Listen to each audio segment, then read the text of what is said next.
A look back at the first ever women's WarGames match. Let me paint a picture for you. Paint it. November 23rd, 2019. All-State Arena, Rosemont, Illinois. Boom, Chicago, baby. Morrow on the call. Just takes me back to old school NXT when I hear his voice. He just did the Jake Paul, Mike Tyson fight. Did he really? Yeah, he did. I would have known that if I were watching. I just didn't. I just knew it was going to be a stinker. So I just didn't watch it. He did, and everybody kind of commented on his. People didn't like it Really? because he was very animated. But I thought it was great. That's my favorite thing about it. I was into it. Beth Phoenix and Nigel McGuinness were his commentator pairings teammates. Okay. So I just loved all of them. All of them brought a unique voice to it.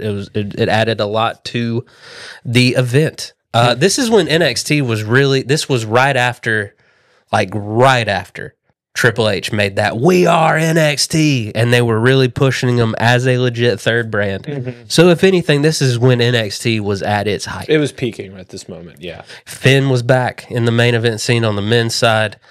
Undisputed Era was running crazy. The men's war game, just for example, the men's War Games match on this same card was the Undisputed Era versus Team Ciampa, which was Ciampa, Keith Lee, Donovan Dijak, and Kevin Owens. Just an unbelievable roster.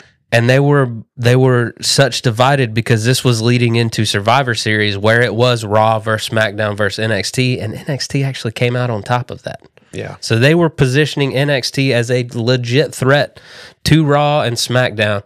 All chaos breaks out. This was a NXT just weekly show a couple weeks prior. Just the women's locker room, just craziness. Everyone's fighting everybody. Kind of like what we saw in NXT last week, where just the women's division just murdering each other.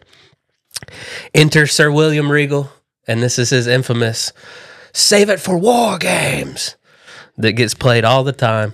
Baszler was the women's champion, so she assembled a team. Her number one contender at the time was Rhea Ripley. She assembled a team. At first, I didn't really know who the good guys were because Team Baszler had Io Sky, who was Io Shirai at the time, and Bianca Belair. And so I was like, wait, are they the good guys? But I don't remember Baszler ever being a good guy. Right. And then Rhea had Candice LeRae, and I was like, well, she's never been a bad guy. So there's the good guys right there. Right. But it's weird thinking back now because Bianca's been a face her whole main roster run. I forgot she was a heel most of her time in NXT. So Ripley got Candice LeRae and Tegan Knox. This is when Tegan was actually getting pushed in NXT. Her tag team partner at the time was Dakota Kai. She didn't get selected, though, because they went after Mia Yim. They're like, Mia Yim's our fourth person. But Baszler needed a fourth person. They didn't tell anyone who their fourth person was going to be. The NXT, before War Games, they had a ladder match to determine who would get the advantage. It was Mia Yim versus Io Sky. Great match. Went back and watched that too. They put on a banger. Out of nowhere comes Kaylee Ray, the UK champ. You might know her now as Alba Fire. Alba Fire. So she interfered, helped Baszler's team win. So boom, she's the fourth member. So the match ended up being Shayna Baszler, Bianca Belair, Io Shirai, and Kaylee Ray, Alba Fire, versus Rhea Ripley, Candice LeRae, Tegan Knox, and Mia Yim. So fast forward to the day of the event. Oh no, as things tend to happen, workplace hazard, if you will, Mia Yim gets attacked before the match backstage. So she's out. So who's going to take her place? Boom, we remember Dakota Kai is Tegan Knox's partner. She's right there. So they're like, boom, you're in. Let's go. So they get to it. Io and Candice kick us off. Team Baszler, remember, won the advantage, so they get their first person. You know, the match, we all know the War Games. We're not new around here. Match doesn't truly start till everyone's in the rings. It's time for Tegan Knox to go in. Dakota Kai steps up, beats the crap out of her. Boom, heel turn for Dakota Kai. So Tegan Knox is ruled unable to compete. Dakota Kai pieces out. We got a 4-on-2 War Games matchup.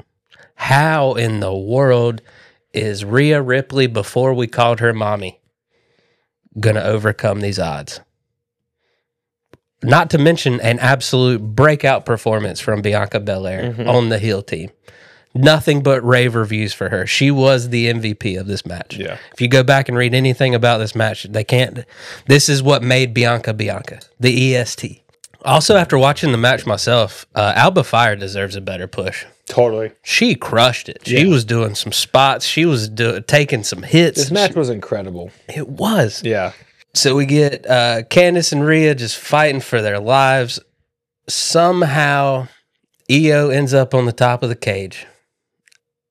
And as she has become, historically speaking, known for this, she did a backflip off the top of the cage. Unbelievable. Took out Bianca and Candice. Somehow Team Ripley pulls this out, though. This was the first. This is when we started realizing, oh, they're pushing Rhea to the moon and back. Yeah. So Rhea overcomes the odds. Her and Candice get the win. This sets up Ripley getting to pick her squad to represent NXT in the 5-on-5-on-5 traditional NXT versus Raw versus SmackDown Survivor Series match, which she picked her team and won. So Rhea just getting wins on wins on wins. She picked, this was when Bianca went from heel to face. She picked Bianca Belair because of her performance in WarGames to be the first person on her team. Picked up her buddy Candice. She's like, she was my homie. You know, she was there for me. Added Io Sky as well. She's like, well, you crushed it too. I'm trying to win. And then to round it out, grabbed Toni Storm. This was one of the only times Toni Storm really made a dent on the NXT roster. They won the match. NXT won the pay-per-view, man. They crushed Survivor Series. This is when people were like, man, they're legit pushing NXT. It was huge. It was a huge... And then it really, reintroduced WarGames into the WWE universe. Indeed. But people rant and rave about this match. The ladies were given this task of being the first women to do WarGames, and man, did they deliver. Bleacher Report gave it an A+. Meltzer, who doesn't rate WWE anything, gave it 4.25 stars. And NXT actually named it the Takeover of the year. Yeah. Like in the year-end awards. So that was the first